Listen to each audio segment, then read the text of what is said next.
мы понимаем, что у нас, допустим, стены и дверь музыку ловит, а бас, который через напольное покрытие вот здесь идет с зрением сверху, они не будут понимать, откуда эти музыка, но отсюда будет у них трястись, будет возникать вопрос.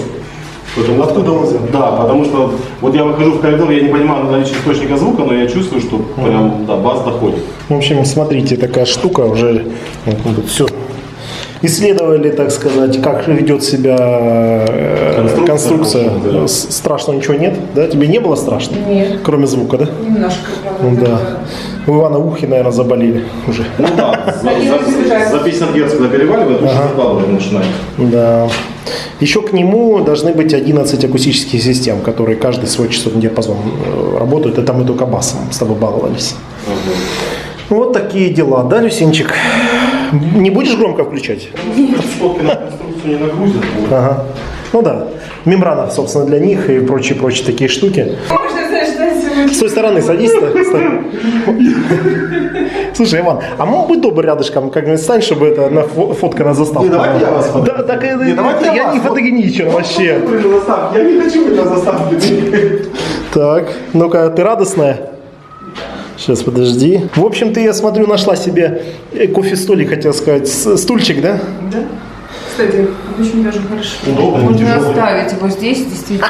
Тебя можно было бы Ребята, чтобы музыку слушали, чтобы веселее было трудиться. Вот. Хорошо. Видишь, вам сейчас это все потом потащит снова на пятый этаж. Да вообще. Я вообще не могу на него смотреть. Больше на меня же супруга не может смотреть. Или ты на сабвуфер не можешь смотреть? На тебя, да, просто мне тебя жрало. А, ладно. Это не самый. У нас есть другой сап, он побольше, потяжелее. Вот тут сложнее будет. Визуальный вариант, еще 100 рублей тележка раскладная продается, классная. Она с 5-го этажа сама это... Поставили на большие колеса. А, ты это имеешь в виду? Слушай, хорошая идея. Да, даже Люсена сможет, да? Да, в общем, все отлично, Иван, спасибо. Во, держи большую пятерку. Спасибо. Да, теперь зажжем. Да, теперь Ты к нам же еще и на кино придешь? проектор протестить. Да, кстати, по проектору надо подумать. Вот здесь у нас проектор будет стоять, да, висеть точнее. Теперь нужно, чтобы понять, когда его привозить, да, наверное. Может, на следующей неделе или как это получится? Я позвоню Антону, сейчас как по занятости Антон.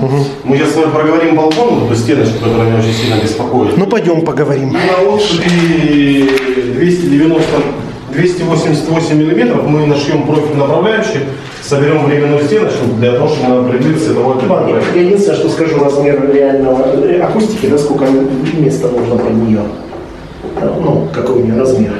Потому что сад этот глубже, акустика меньше. Такой же марки, все такое же, так же выглядит только. Вот так вот. Пойдемте закрома, мамаша закрома. Да тут по закромам у нас все очень просто. Нам для того, чтобы сделать это максимально качественно, максимально хорошо, нам требуется потеря 27 миллиметров. Офигеть. Это вот как раз таки вот эта Да, вот часть. это вот есть Можно я 27 покажу вот эти. Что такое 27 миллиметров? Это вот ширина. Да, Вот этой вот. профиль направляющий, вот нам нужно пройтись по нему. Да. Есть технология КНАВ, когда мы монтируем напрямую на стену, через Экономим брелки, на вот эти пену, 27 на миллиметров, петфликс и прочее, да. В данном случае он нам прям требуется. Давайте. Сохранить вот этот профиль и по нему отшить вот эту стену. Да. Если это, не знаю, что это проще или что это? Это нам, Наверное, не проще, скорее всего. Я скажу, что надежнее раза в 4. А что Вот за так. надежность? Что появится? Но мы соберем каркас, мы нормально сможем подойти к оконному блоку, все эти вещи перекрыть и компенсировать вот этот перепад большой, который по помещению идет. Почему? Потому что вот мы вот эту стенку, когда зашивали, мы кверху вот этот каркас срезали под углом, то есть минимизировали его там, где требуется нам. Тоньшали. Да, но здесь, чтобы нам задать геометрию, получается, если мы там листами приходим вплотную, то с обратной стороны мы должны их очень сильно оторвать. И формировать пирог, клеить лист, как бы мы можем это перекрыться, но это ненадежно и это не сильно качественно. Поэтому нам требуется вот прям вот этот каркас сохранить. Давай Если мы сделаем. сохраняем, мы вот эти профиля демонтируем, собираем обрешетку по направляющему профилю, нашиваем его с пола и собираем уже полноценный каркас.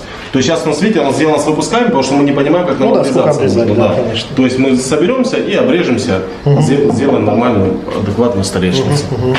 Все понятно. По поводу баса, ну и вообще всего остального, хорошо, что здесь, ну как хорошо, что у нас тут и тут будет фанера лежать, какая-никакая, но дополнительная, но микрошумоизоляция. Ну да, нам фанера даст шумоизоляцию здесь в любом случае. Иван, единственное, что так как будет мягкое покрытие, надо как можно ближе, чтобы фанерки лежали, да, чтобы не чувствовались вот эти вот уголки фанерные нарезки. Мы не можем слишком близко их поставить, не можем слишком далеко поставить, потому что фанера это все-таки живой материал. Ну да, а какой... Ну, Зазор? Да, это зависит от размера плиты. Мы ее будем нарезать 300 на 300 миллиметров, то есть мы попробуем там сделать у нее зазор 2-2,5 миллиметра. Ну то есть он маленький. Да, он будет небольшой, нам хватает для того, чтобы плита могла... Я думал 2 сантиметра, тогда уже совсем по-другому. Тогда уже можно было бы продавить. Я на фанере не встречал до таких зазоров, но обычно зазор делается там 5-8 миллиметров. То есть мы минимизируем за счет того, что размер плитки у нас будет меньше. Вот, нам термодеформационный шов, то есть в данном случае это будет демаркационная линия, так как у нас будет присутствовать материал с разным коэффициентом расширения, нам должно ее хватить. Поэтому мы за нее сильно не переживаем. Все понятно. Да. Мы по квартире сделаем чуть-чуть больше шов, а здесь в зоне кинотеатра мы сделаем его чуть меньше. Понятно. В общем, и что получается здесь такое, а вот с этой стороны тоже так же будет, да? Нет, а вот здесь мы постараемся уйти от каркаса максимально. Здесь нам каркас не нужен. Почему? Потому что у нас есть сформированная плоскость, не привязанная к ригелю, к верхнему. А так как у нас здесь плоскости обрываются, но есть ригель, где мы должны ее сохранить, вот это у нас возникает трудность. То есть здесь мы можем пройти максимально без каркаса, поставить на перфликс, загнать его. А что такое перфликс? Специальный клей. В общем, клей. Я понял. Подловили. Высокая это, наверное, как это, прочности, что-нибудь такое. Нет, от компании наоборот. Шпаклевка. Название. Да, чтобы приклеивать его. Вот здесь, так как у нас есть ригель, нам требуется каркас. А здесь мы, наоборот, постараемся компенсировать вот эти вот миллиметры. Мы понимаем, что тут компенсация так себе получается, потому что мы здесь срезаем проход, а там размер под ногами выкраиваем. Но тем не менее, зато мы сделаем вот эту плоскость максимально приемлемой. Хорошо. Давай сжечь, да? Да, нам бы вот так вырезать бы эту ригельную балку, и мы бы идеально вообще было, да? независимы. Но так как у нас здесь блочный дом, мы не можем нарушать конструктив, мы даже места сбивать не можем. Поэтому как бы выбора у нас другого не остается. И, конечно, совсем скоро, я чувствую, будем шпаклеваться уже. По существу-то подходим к этим моментам. Да, у нас сегодня был Алексей, мы кто у нас? проговаривали, это ребята, которые будут заниматься шпаклевкой и покраской. Вот, мы проговаривали вопросы, все-таки мы считаем... Иван, вызовите Люсьену, ну знаешь, как классно шпаклюет и красит? Вполне возможно, да, тут как бы небольшой фронт. Работает за еду. Вот, у нас возникает... Ты любишь кушать? Возникает опасность следующего характера. Нам нужно будет все-таки эту краску сейчас брать на выкрасы. Мы будем наносить ее вустеровскими валиками, будем наносить ее безвоздушкой. Смотрите, потому что в разных источниках на нее разная информация. Вот местами нам говорят о том, что там расход краски до 350 грамм на квадрат. Это много, мало? Она вроде как, стандартный расход краски это 80, 100, 120 грамм на квадрат. Здесь до 350 грамм на квадрат. То есть мы пока не понимаем, потому что с данной краской мы работаем впервые и нету нормального источника информации по ней. Понял. Поэтому для нас самый оптимальный вариант это мы возьмем листы гипсокартона, отшпаклюем, сформируем пирог, который будет наснен на потолке и прокрасим разными способами. Иван, наверное, стоит уточнить, что у нас в принципе нет особых как-то предпочтений прям жестких краски, но только я утрирую, не декурила. Когда давайте мы просто дойдем до этой краски, это нам сэкономит кучу нервов, времени и средств. Потому что куда отойдем? У нее стоимость 4000 рублей за литр. Да. Можно купить краски, которые стоят там 18-20 тысяч рублей за 10 литров. При этом по качеству они будут ничуть не хуже. Да, она будет там не сугубо английского производства. Вот, я не вижу. А сколько литров нам надо приблизительно на прихожую? Зависит от краски, мы будем расход уже считать, потому что здесь очень большой. Ну давай от и до, например. Смотрите, вот стандартный расход краски производитель... 100 миллилитров вот этих, которые... Производитель пишет 100 миллилитров. То есть он пишет 10 литров на 100 квадратных метров. Да, а у нас в реальности у нас получается 10 литров на 80, на 76 квадратных метров. То есть не такая большая разница, потому что... А сколько у нас вообще метров квадратных? У нас здесь выйдет в районе 300-350 единиц. Метра квадратных? Да, у нас же считается метр квадратный плюс метр погонный, который присутствует. Вот, и поэтому покупается, исходя из среднего значения. И краски надо на погонные метры? Да, то есть у нас тут расход по краске, вот это, если мы остановимся на той краске, которая на улице солнечная, там ценник будет астрономический. Значит, 300 погонных, 300 метров квадратных это прихожая и кухня, да? Нет, это же потолки уже все. Потолки, да, потолки, прихожая и кухня. Потолки везде, плюс потолки, стены, прихожая и кухня. Мы пока читаем все в круг на покраску. Ты имеешь в виду? Именно самой краской. Потому что по обоям нет пока финишного решения. Потому что они сейчас нам придут, эти обои, мы возьмем их на примерку, а вдруг они не понравятся. Ну, будут а вдруг другие. мы поймем, что в масштабе, вот мы сегодня перебирали их с Алексеем, мы понимаем, что в масштабе такие обои, на контрасте с такими полами, мы заходим как будто бы вот в старинный какой-то музей. Вот в чем вопрос. Будут ли они Идеально. давить на нас, понимаете? Вот Да. в чем момент. Иван, ну вот 300 это ты имеешь в виду вся квартира. Да. А если вычесть 2 комнаты, давай прикинем, это метров 200, наверное, да? Ну, это да, где-то, 200. грубо говоря, сейчас пока 200 нет. Если минимально 100 миллилитров на Квадрат на да, то это 20 литров надо покупать, да? То есть 80 тысяч на краску. Ну, нет, мы говорим о том, что 100 миллилитров. Это если 100 укрывать на слой, миллилитров. да, нам нужно укрывать на 2 слоя. То есть дважды. мы считаем 200 грамм на метр квадратный.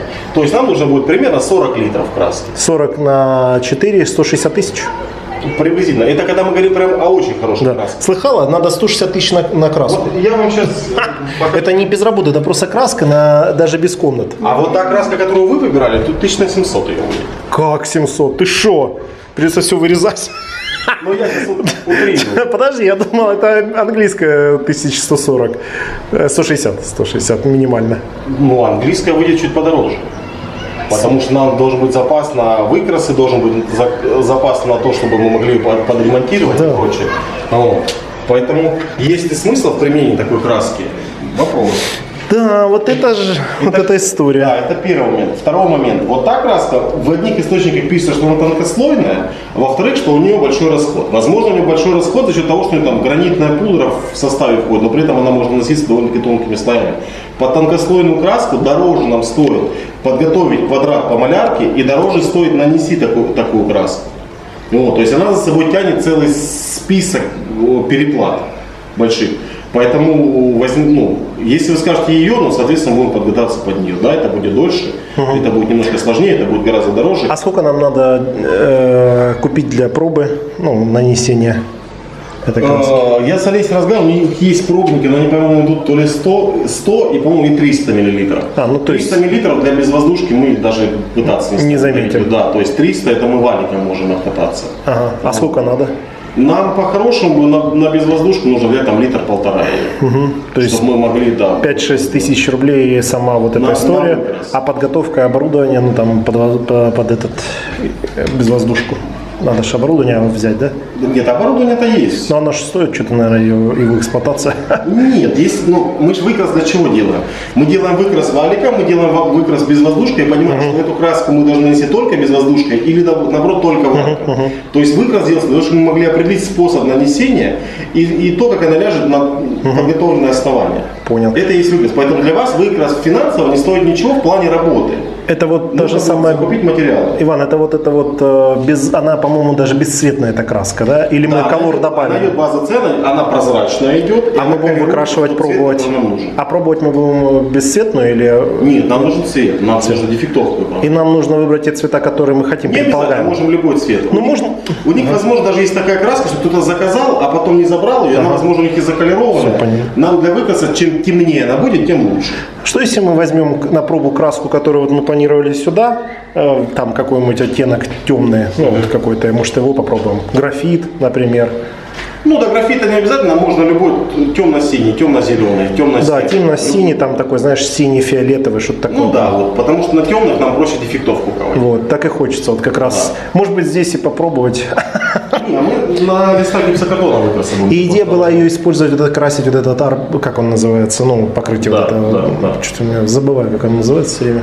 Саундтрек. Да, саундтрек. Люсине понравилось, конечно, да, Люсинчик? Удобно. А что ты дома не сидишь на нем? Ты так хорошо смотришься вообще с ним рядом. Да. Поэтому я подумал о выборе краски, потому что есть масса аналогов, более дешевых, за счет того, что эта краска, идущая не из Англии, а производящаяся, допустим, у нас, но по качеству вообще не уступающая. Красят дома там по стоимости 100-100. В районе 100 миллионов рублей люди ее используют, потому что она как часть интерьера очень хорошо смотрится. Все понятно. Нет смысла прибегать там к максимально дорогим краскам. Понятно. Окей. В общем, дело к закату. А нам еще снимать, да, Люсинчик, и снимать. Иван, спасибо большое. Ой, что-то темно стало за все. Выгоняй нас, ты, как всегда, остаешься с ночевкой, да? Ну да, Да, я всё. охраняю. Вот. Сейчас. Спасибо большое. Пока все нормально. В Багдаде все А спокойно. вы думаете, почему кровать каждый раз по-разному? Я думаю, что такое? То нет, подушка лежит. Ну, в общем, всем спасибо. Да, всем пока. Не жалко. Пока-пока. Пока-пока.